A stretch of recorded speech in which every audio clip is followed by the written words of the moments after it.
Bonjour à toutes et à tous, bienvenue dans cette nouvelle édition du journal de la rédaction ensemble en images en 8 minutes en ce vendredi 12 juillet.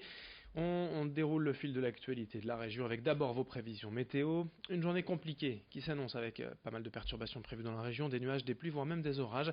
Pourtant le soleil devrait également être présent aujourd'hui. On alternera donc entre de beaux moments de soleil et des passages plus agités. Du vent, des pluies et je vous le disais, quelques coups de tonnerre possibles dans l'après-midi. Avec cela les températures sont en baisse, 20 degrés sur le littoral à Boulogne ou à Calais, 22 degrés à Lille et Saint-Omer. Les prévisions météo complètes après ce journal. À la une d'abord en cette veille de week-end du 14 juillet, si vous pensez ou avez prévu de faire un feu d'artifice personnel chez vous dans votre jardin, un message de prudence. Chaque année à cette période, le centre médical régional SOS Main observe une hausse des blessures de 20%. Et en France, les pétards causent près de 2000 accidents par an, chez des jeunes le plus souvent, âgés de 10 à 20 ans. Il s'agit de blessures plus ou moins graves, de la simple brûlure à l'explosion complète des tissus. Souvent, les chirurgiens parviennent à reconstruire la main, parfois ils doivent amputer. Attention d'ailleurs aux images qui vont suivre et qui peuvent choquer certains d'entre vous, elles montrent clairement toutefois la gravité d'une blessure due à un pétard, des blessures souvent irréversibles. Explication au micro d'Idil Gunay. Les objets sont dangereux, il ne faut absolument jamais les tenir dans la main allumée ou les allumer dans la main. 60% c'est la main dominante, c'est véritablement quelque chose d'évitable à tous les coups. Plus c'est important, plus c'est dangereux, plus ça donne des lésions importantes. D'ailleurs, la plupart des cas graves proviennent d'utilisation de pétards interdits. Ici, on le remarque via la Belgique, puisque la Belgique n'a pas la même réglementation. Donc là, les pétards en vente, ou en tout cas qui sont achetés et rapportés ici, importés en France et utilisés en France, sont beaucoup plus puissants. Ça donne évidemment des lésions plus graves. Les lésions que je vous ai montrées tout à l'heure sur les cas, les quelques cas qu'on a ici, c'est quasiment toujours des produits importés. Et le 14 juillet, les festivités et les feux d'artifice, on en reparlera en fin de journal. On enchaîne avec toute autre chose. L'accessibilité des personnes à mobilité réduite dans la société, un vaste sujet qui demande beaucoup d'investissement de la part des pouvoirs publics. Et il en reste encore beaucoup à faire en la matière, mais les choses évoluent peu à peu. Exemple à la gare de Templeuve en Pével, les travaux de mise aux normes seront terminés en octobre prochain.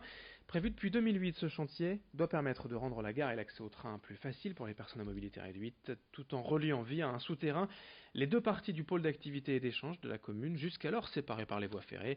Un projet à deux volets donc, qui aura coûté près de 6,3 millions d'euros. Explications et quelques chiffres avec un responsable de la SNCF au micro de Margot Sailly.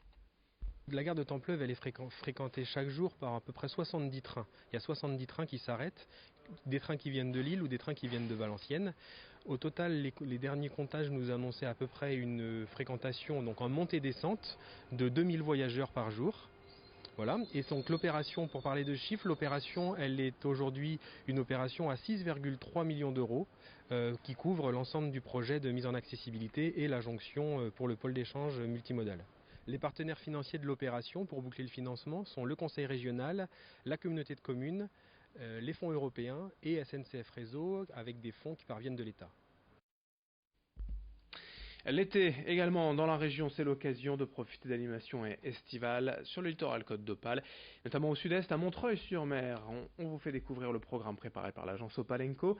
Au centre des attentions, évidemment, la citadelle de Montreuil. Durant les prochaines semaines, le site historique sera largement mis à l'honneur avec des animations, des ateliers, des visites guidées et insolites ou encore des expositions et un grand spectacle, évidemment, le son et lumière, fin juillet, début août, consacré aux Misérables de Victor Hugo.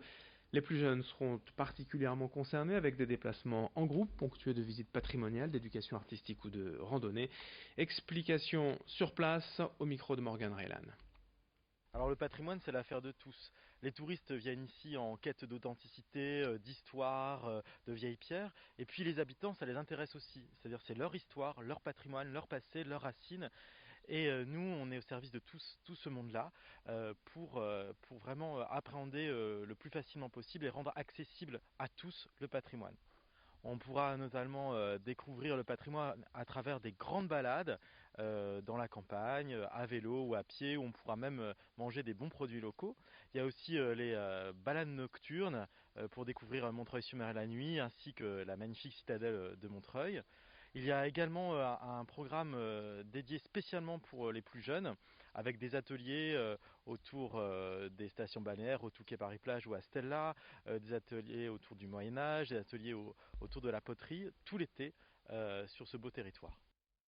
Pour finir ce journal, comme promis, on évoque de nouveau le 14 juillet. Je vous parlais en préambule des précautions à prendre si vous souhaitez manipuler des pétards ou des feux d'artifice. Voici désormais le portrait d'un professionnel, un artificier de la région, Frédéric Boutry, basé à Arnes à côté de Lens. Chez lui, des centaines de mortiers, des milliers de fusées pour programmer plusieurs tirs de feux d'artifice cet été dans la région. Vincent Vieillard l'a rencontré.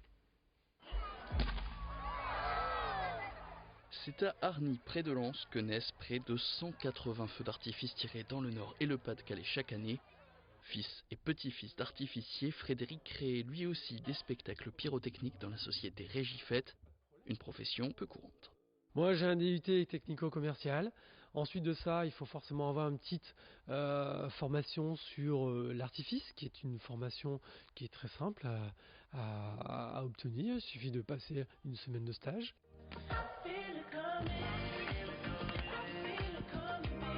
Aujourd'hui, un artificier, c'est avant tout une personne polyvalente, capable d'être un commercial et de répondre à des appels d'offres très précis, mais aussi un artiste qui crée parfois plusieurs dizaines de minutes de spectacle non-stop et qui doit aussi acheter les fusées qui correspondent à ce qu'il imaginait, car non, les feux d'artifice ne sont pas fabriqués sur place. On va déjà nous faire une présélection auprès de différents fabricants, anglais, italiens, espagnols. On y va chez eux, on passe une commande, un peu comme un peintre qui lui va pouvoir voir un peu ses pots de peinture, je voudrais cette nuance-là, cette couleur-là. Voilà, nous on achète nos bombes, on achète nos produits en vrac, nos couleurs, nos effets, et à partir de là, on assemble tout ça, comme le peintre, qui lui a ses différents pots de peinture, il va prendre du bleu, du vert pour peindre un joli tableau, et nous c'est exactement ça, on fait la même chose. Mais avant d'accéder au terrain, il faut pouvoir imaginer le show qui sera présenté, et pas question d'essayer les fusées avant le jour J. On a un petit outil, nous, qui est très sympathique, c'est l'image de synthèse. Ça nous permet forcément, par rapport toujours évidemment à l'informatique, de voir ce qui se passe, de programmer et de peut-être faire quelques petits changements de couleurs, de nuances, d'angles par rapport à ce qu'on avait envisagé de présenter aux clients. Et pour nous, de l'autre côté, lorsqu'on propose un projet, on l'a déjà vu en image de synthèse, mais on est seul à l'avoir vu. Chaque année, Régifette prépare et présente près de 180 spectacles, dont la moitié est prévue les 13 et 14 juillet. Et le programme des festivités d'ailleurs, des concerts gratuits ou des feux d'artifice dans la région, à découvrir dans notre prochaine édition. A tout de suite pour d'autres infos, notamment vos prévisions météo dans une poignée de secondes.